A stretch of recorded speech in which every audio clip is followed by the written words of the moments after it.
What's up, everybody? Welcome to episode 4 of the 7 Figures or Bust podcast. I'm Christian Brindle. I'm your host. And in this podcast, we want to help you get to 7 figures in your business as quickly as possible. On this show, we talk about business, sales, marketing, entrepreneurship, current events, and everything else in between. Today's episode, I want to touch on and share my thoughts and my opinions on Andrew Tate, the most polarizing person that we have probably had in our society, really, for probably the last at least couple of years. His entire situation, his rise to stardom, and everything else in between. So let's just jump right into it. First off, if you're not familiar with Andrew Tate, let's talk about who Andrew Tate is. So Andrew Tate is a 36-year-old former professional and world champion kickboxer. He currently lives in Romania, and he's currently under investigation and in jail by the Romanian government. He's actually been accused of human trafficking by the Romanian government, kidnapping, and a couple of other really, really ugly charges, okay? So there's kind of two schools of thought when it comes to Andrew Tate. Andrew Tate is somebody that once he finished up his very, very successful kickboxing and fighting career, he ended up going into business and social media, becoming a real, for lack of a better word, influencer on social media world, right? That's kind of the world that he went into. And he's probably the best that I have ever seen at getting people's attention by saying something controversial and allowing something to go viral, something that might have a little bit of truth to what he's saying. It might be a topic of something that actually has some truth to it, but he might say it in the worst possible way you can possibly pick. And I think that that's calculated. I think he's much more intelligent and calculated than people might give him credit for. And we'll kind of jump into this as we go throughout the show. But he would take something that might have some truth to it, but also take something that has so much falsehood to it and throw it into a sentence together in a statement. And I think he knew exactly what he was doing. I think he mastered the art form of going viral in our society and on social media platforms in our modern day 2022, 2023 age, okay? As well as anybody that we probably have ever seen. So Andrew Tate's message, right? His message to people, like what does this guy stand for?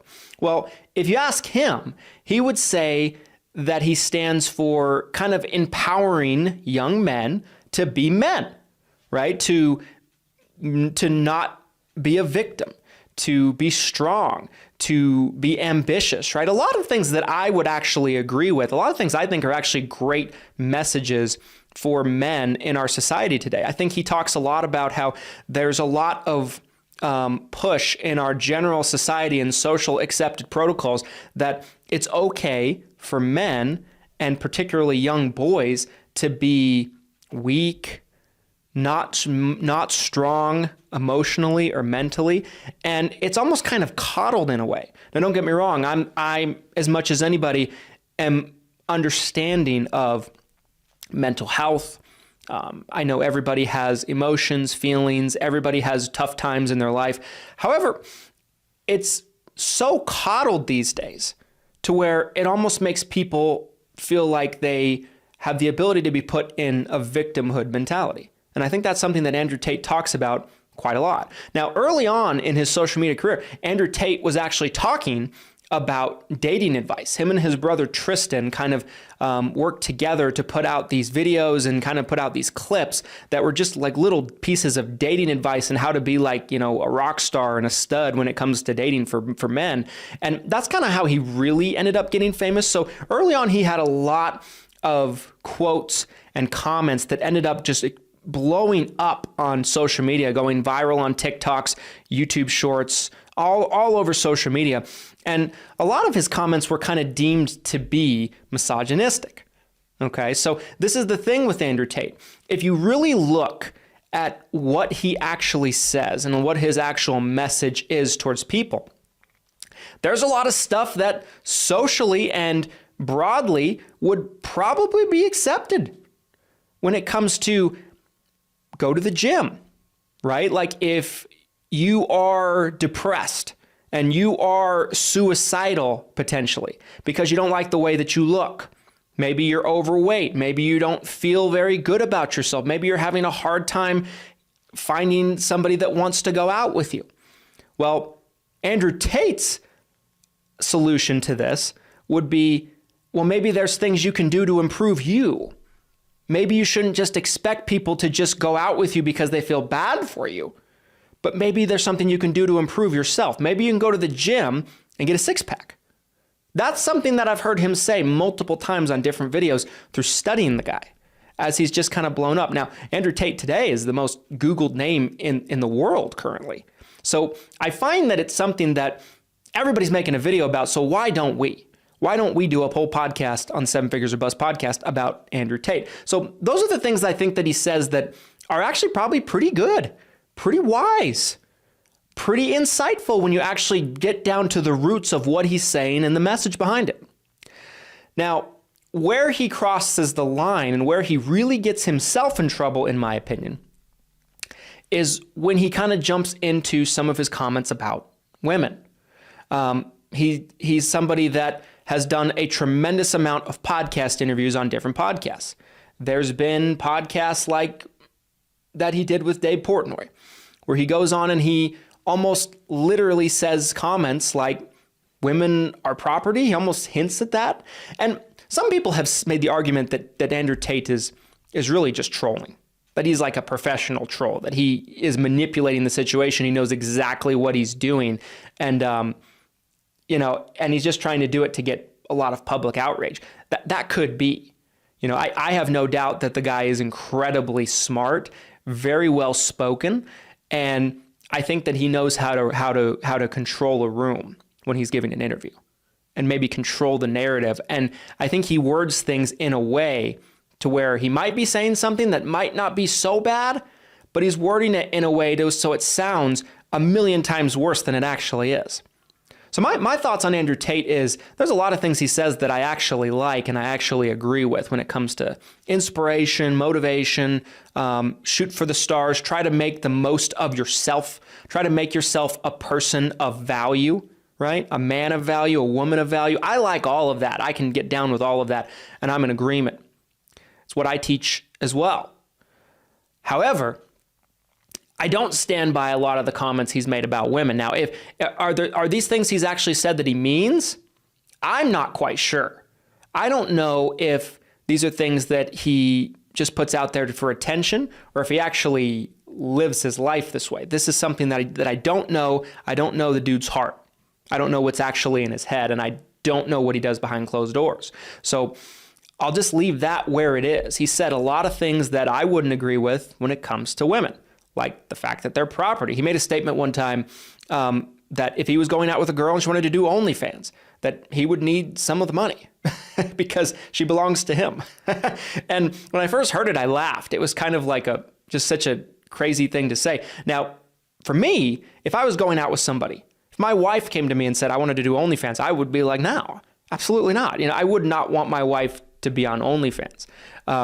So whether a person's comfortable with that or not is kind of a different story. But if they were, and it's almost like, well, because you're going out with me and because you're my significant other, that you have to pay me some. I don't really agree with those kind of comments, and I'm not even quite sure if he does either. Now, like I said, I think I would call Andrew Tate the king of going viral. He knows what he's going to say. He knows that anything he says can get slipped into a 20 to 30 second clip that can be posted somewhere and can potentially just blow up and get millions of views and go viral, right? I think he underestimated kind of the backlash he would get. And at the end of last year, 2022, I'm actually recording this in January 2023, Andrew Tate gets banned and essentially silenced on all social media platforms, essentially. YouTube, Twitter, Facebook, Instagram, all ban Andrew Tate within 24 hours, as they've done with other people. Alex Jones is another one, right? There's a lot of people that these social media platforms have essentially come together and said, all right, all of us together, this person's gone because we don't like what they're saying. Now, I sometimes it's political. Sometimes it's because maybe that person really shouldn't be on social media. I mean, I'm a big advocate for free speech. And so, in my opinion, I think free speech is incredibly important. And I think even if you disagree with somebody's ideas, as long as they're not advocating for violence or criminality, I'm a believer that they should be allowed to share those ideas. And the way that you combat ideas that you disagree with is with discussion, debate, and better ideas. I don't think censorship is the way to go. And I think there's a lot of very smart, intelligent, reasonable people in this country that feel the same way. So do I agree with his censoring of Andrew Tate? I can't say that I do. Doesn't mean I agree with everything that he stands for and everything that he says. Okay. And Andrew Tate's a guy who's very flashy. You know, he appears to be incredibly wealthy. You Google his net worth, like I will Google it right now. It says that Andrew Tate's net worth is $700 million estimated. This is as of January 6, 2023. So that's a lot of money. And, you know, Andrew Tate has courses that people can buy. He has one called Hustlers University, which has been widely criticized as kind of a joke, training behind a paywall. I've never actually been in it before, but from what it sounds like, there's a bunch of people that teach you certain things, and Andrew Tate's not even really involved.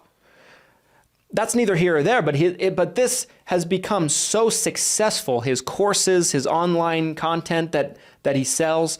And I think he is a believer that all publicity is good publicity. There's no such thing as bad publicity, no matter what. And I think he says outrageous things to get attention on what he's doing. And if that is what he's actually been trying to do, it's somewhat brilliant.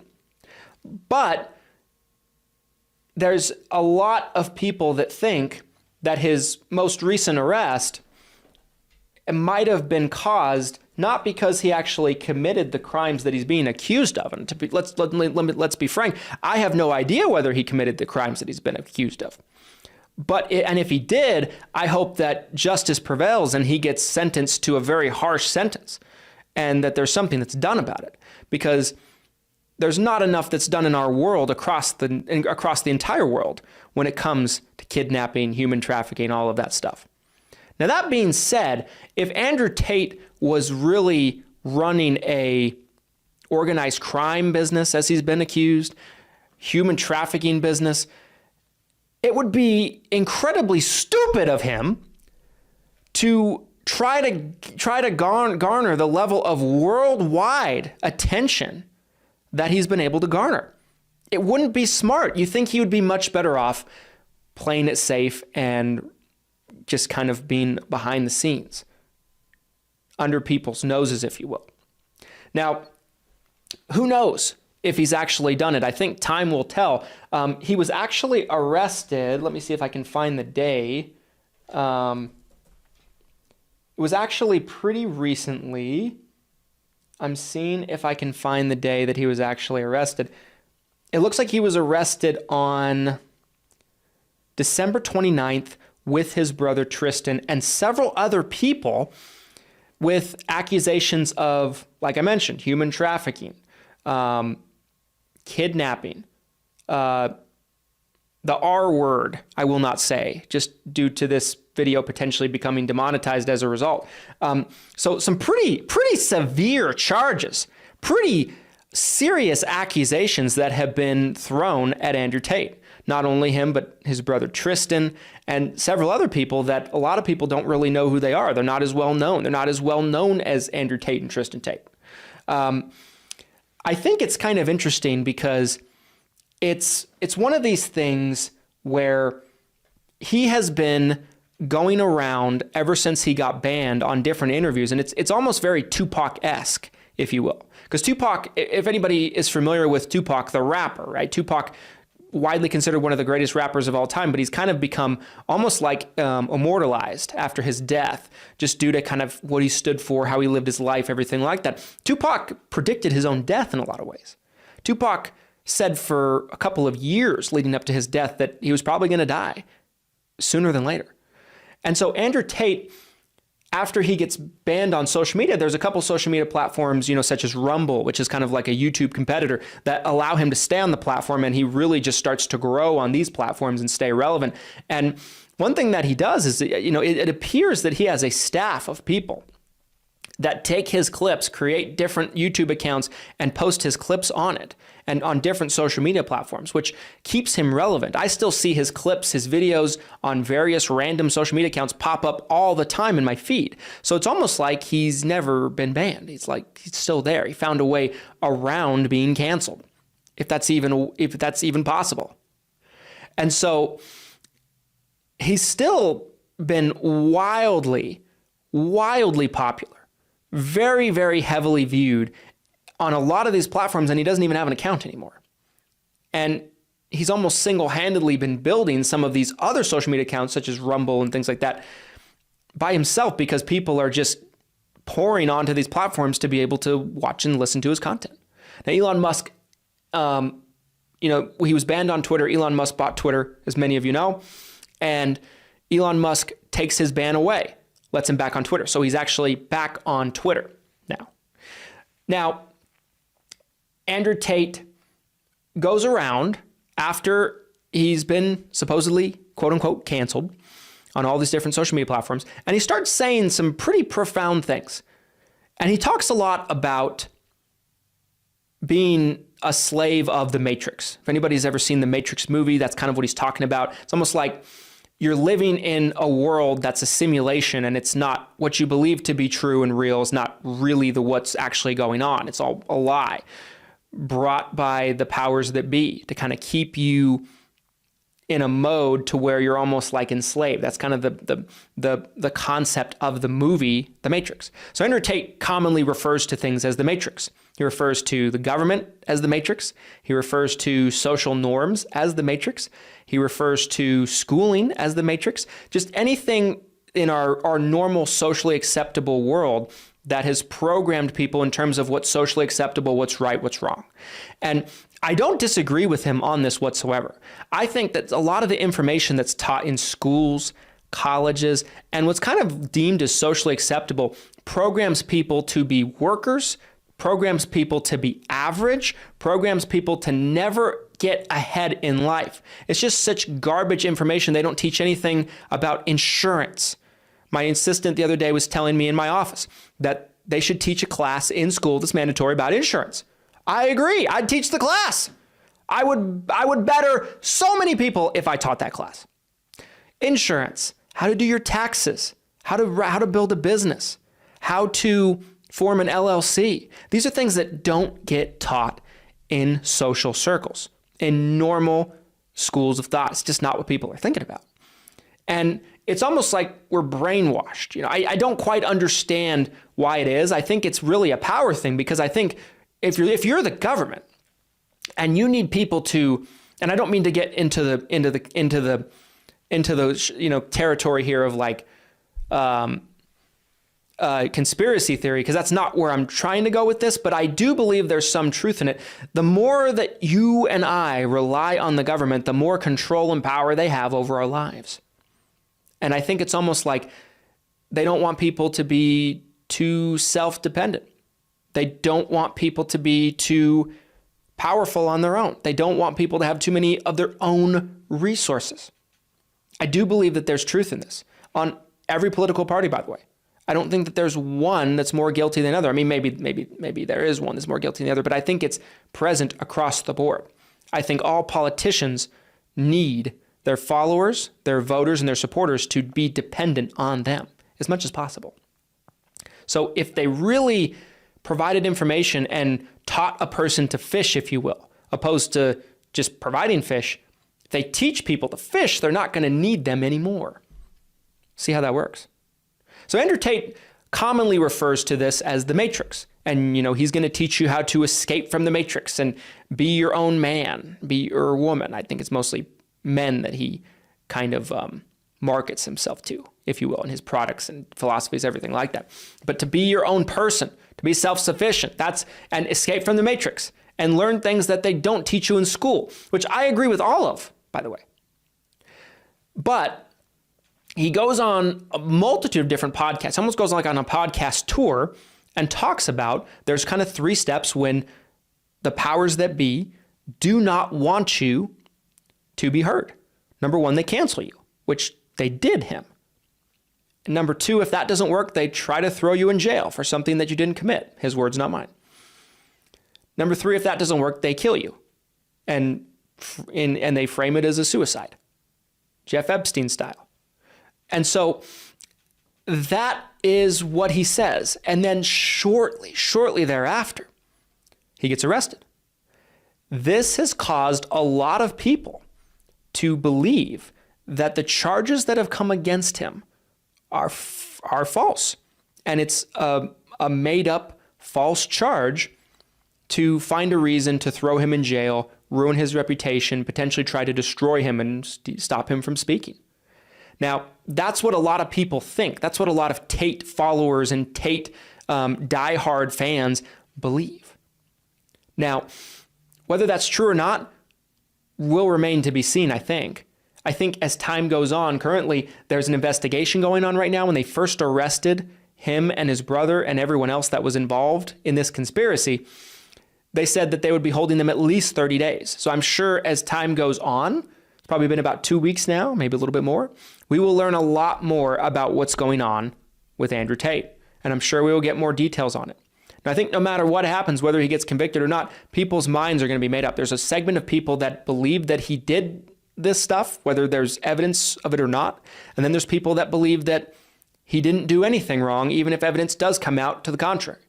So we haven't seen anybody that's this polarizing that I can remember for a long, long time.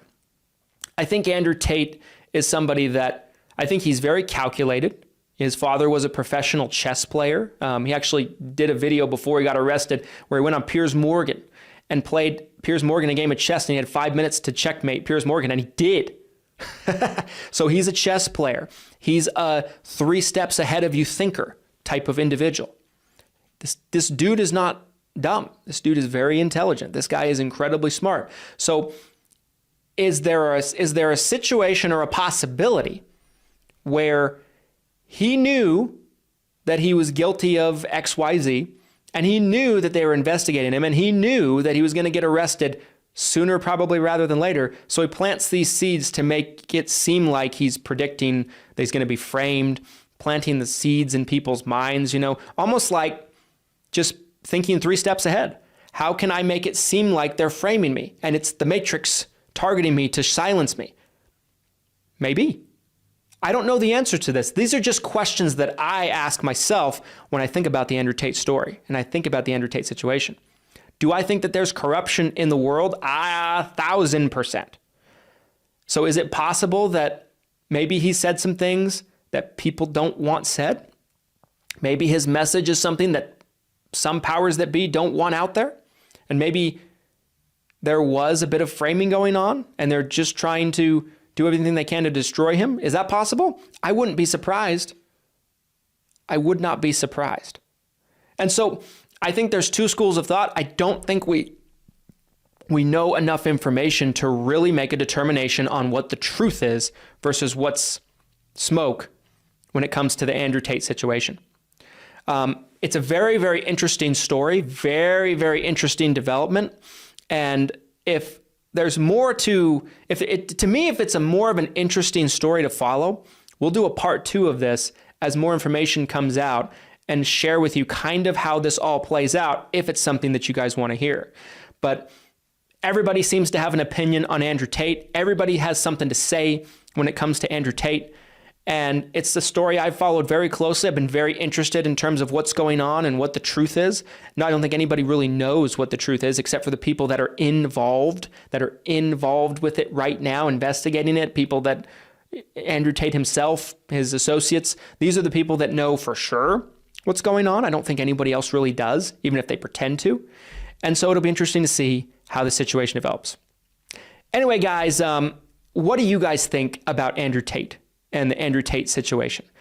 Do you think that he was framed? Do you think that he's guilty? Do you think he's a good guy? Do you think he's a bad guy? Do you think he's a positive force in terms of the information he brings? Do you think he's a negative force?